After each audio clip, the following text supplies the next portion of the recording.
14 বছর। হ্যাঁ, ঠিকই শুনেছেন।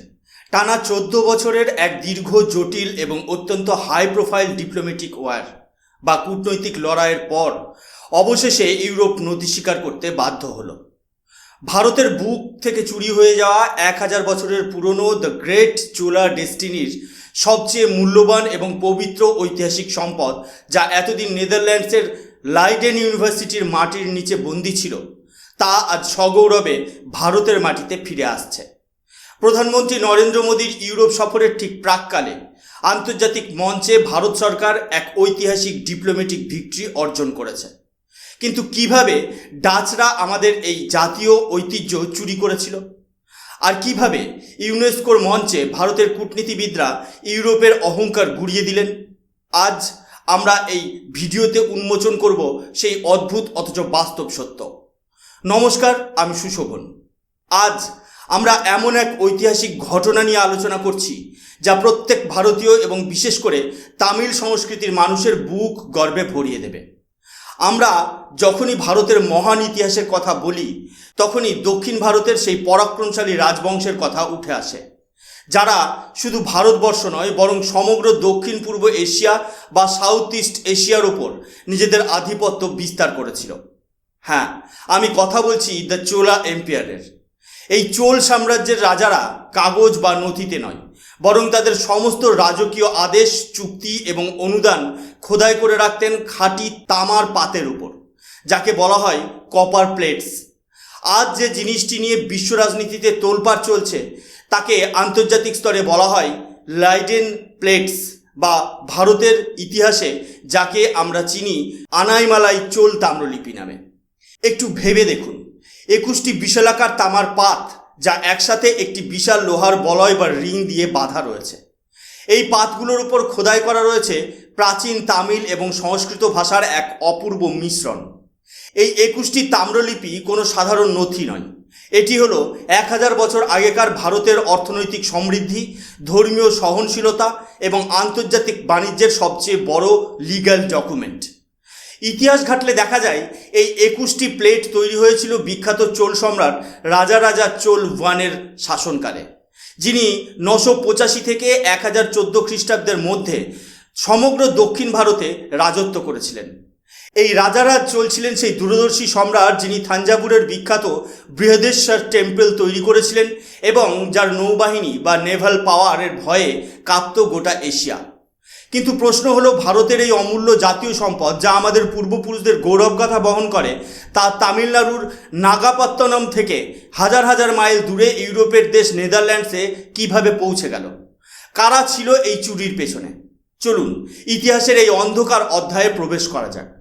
সময়টা ছিল 1700 খ্রিস্টাব্দ। ভারতের মাটিতে তখন মুঘল সাম্রাজ্যের পতন শুরু হয়েছে এবং ইউরোপীয় জলদস্যু ও বণিকরা ভারতের উপকূলীয় অঞ্চলগুলোতে নিজেদের কুখ্যাত থাবা বসাচ্ছে। সেই সময় আজকের তামিলনাড়ুর নাগাপত্তনম বন্দরটি ছিল দক্ষিণ ভারতের এক অত্যন্ত গুরুত্বপূর্ণ বাণিজ্যিক কেন্দ্র। 1690 খ্রিস্টাব্দে কুখ্যাত ডাচ ইস্ট ইন্ডিয়া কোম্পানি তাদের হেডকোয়ার্টার বা সদর দপ্তর পুলিকুট থেকে নাগাপত্তনমে স্থানান্তর করে। ঠিক এই সময় ভারতের মাটিতে পা রাখে এক ডাচ ক্রিশ্চিয়ান মিশনারি বা ধর্মপ্রচারক, যার নাম ছিল ফ্লোরেন্সিয়া কাম্পার। এই কাম্পার মহাশয় নাগাপত্তনমের ডাচ প্রশাসনের ছত্রছায়ায় নিজের প্রভাব বিস্তার করতে শুরু করেন। আর ঠিক এইখানেই ঘটে সেই ঐতিহাসিক অপরাধ। ডাচদের ক্ষমতার অপব্যবহার করে এই ফ্লোরেন্সিয়াস কাম্পাস ভারতের এই পবিত্র আনামালাই চোল তাম্রলিপি নিজের দখলে নিয়ে নেন। এখানে একটি অত্যন্ত গুরুত্বপূর্ণ জিওপলিটিক্যাল কনটেক্সট আপনাদের বোঝা দরকার। ডাচরা বা নেদারল্যান্ড সরকার আজ পর্যন্ত কোনো অফিসিয়াল নথিতে পরিষ্কার করে লিখতে পারেনি যে এই কাম্পার কিভাবে এই তাম্রলিপি পেয়েছিলেন। এর কোনো বৈধ আইনি প্রমাণ বা লিগ্যাল বিল তাদের কাছে নেই।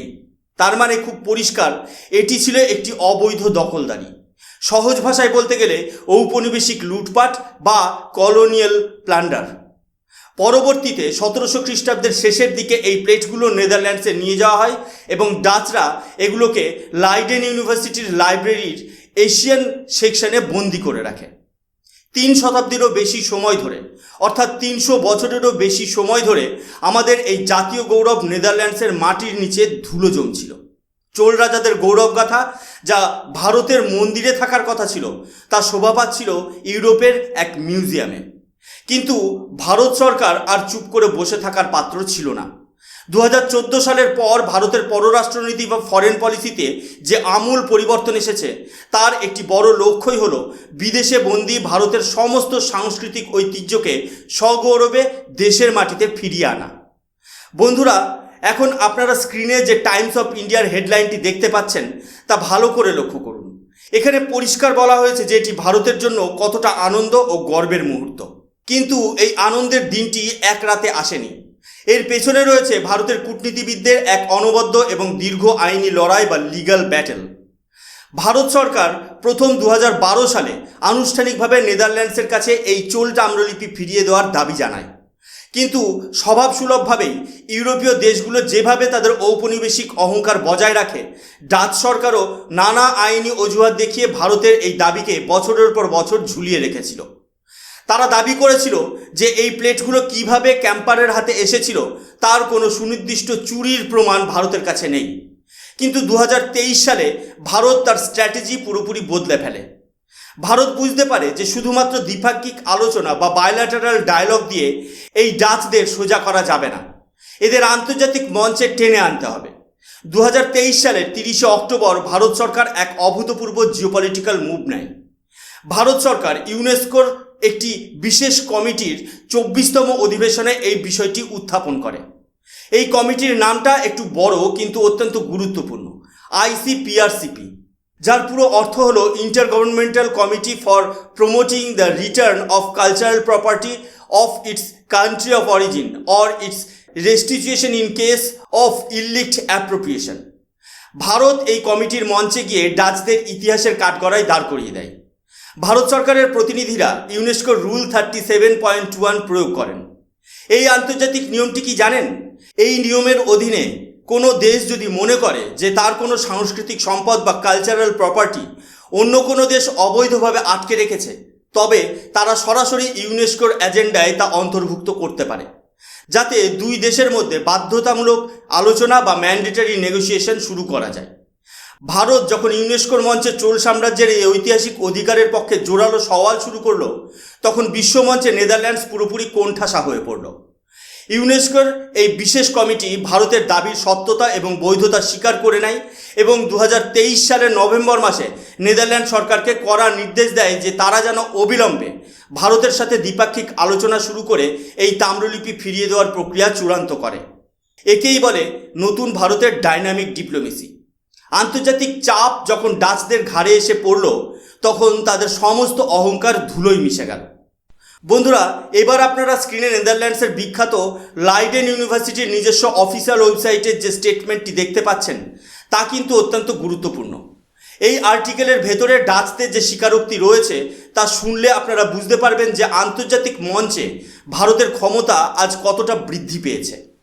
লাইডেন ইউনিভার্সিটির নিজস্ব কলোনিয়াল কালেকশনস কমিটি বা ঔপনিবেশিক সংগ্রহ সংক্রান্ত কমিটি এই তাম্রলিপির উপর একটি গভীর তদন্ত চালিয়েছিল। সেই তদন্ত রিপোর্টে তারা অত্যন্ত লজ্জার সাথে একটি শব্দ ব্যবহার করতে বাধ্য হয়েছে, ইনভলেন্টারি লস অফ পজেশনস।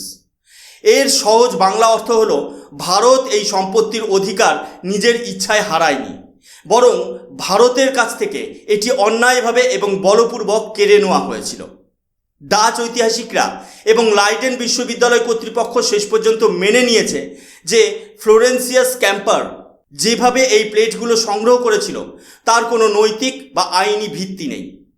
এই আন্তর্জাতিক চাপ এবং ঐতিহাসিক সত্যের সামনে দাঁড়িয়ে নেদারল্যান্ড সরকার বুঝতে পেরেছিল যে এই চোল তাম্রলিপি আর বেশি দিন আটকে রাখলে বিশ্বমঞ্চে তাদের সম্মান পুরোপুরি নষ্ট হবে।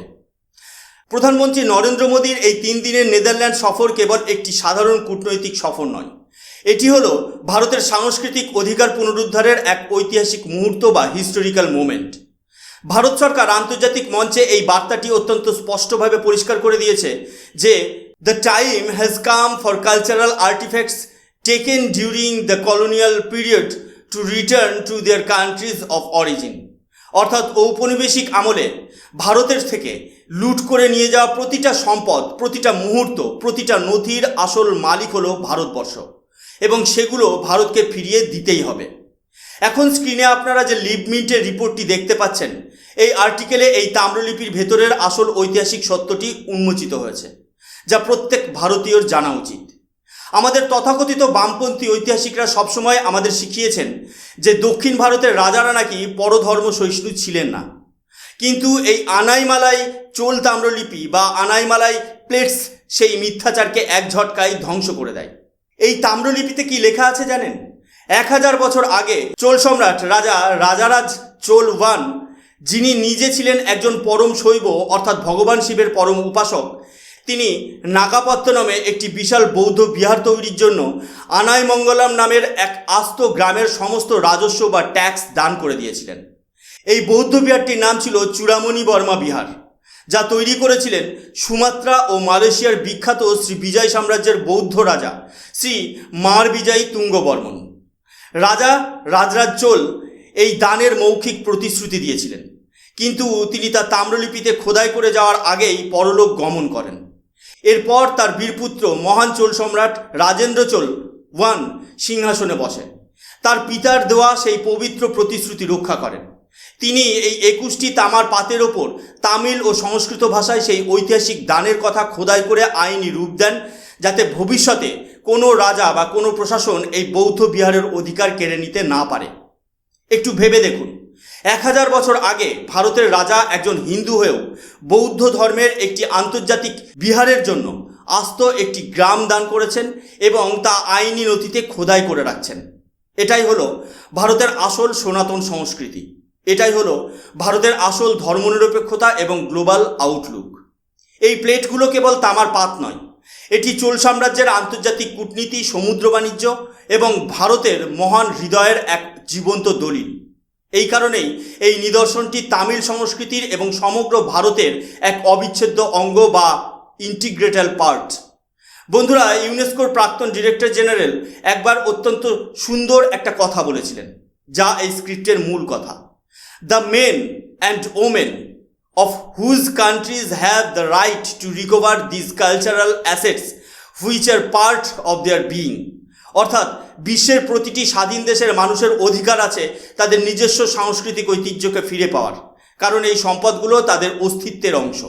বিগত কয়েক বছর ধরে ভারতের পূর্ববর্তী সরকারগুলো আমাদের এই অমূল্য ইতিহাসকে বিদেশের মাটিতে অবহেলিত অবস্থায় ফেলে রেখেছিল, কিন্তু আজকের নিউ ইন্ডিয়া বা নতুন ভারত তার সংস্কৃতি এবং ঐতিহ্যকে নিয়ে আন্তর্জাতিক মঞ্চে বুক ফুলিয়ে কথা বলতে পারে।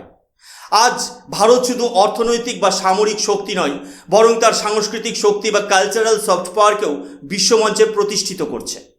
তামিলনাড়ুর মানুষ এবং সমগ্র ভারতের কোটি কোটি মানুষ গত 14 বছর ধরে অধীর আগ্রহে অপেক্ষা করছিলেন যে কখন আমাদের চোল সাম্রাজ্যের এই পবিত্র স্মৃতি নাগাপত্তনমের মাটিতে ফিরে আসবে। আজ সেই অপেক্ষার অবসান ঘটেছে।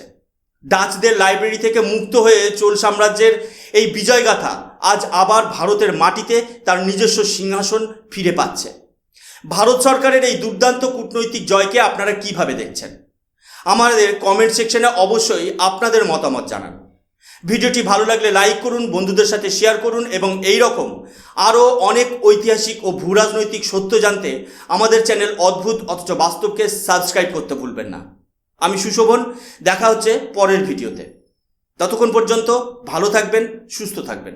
জয় হিন্দ, বন্দে মাতরম, ভারত মাতা কি জয়।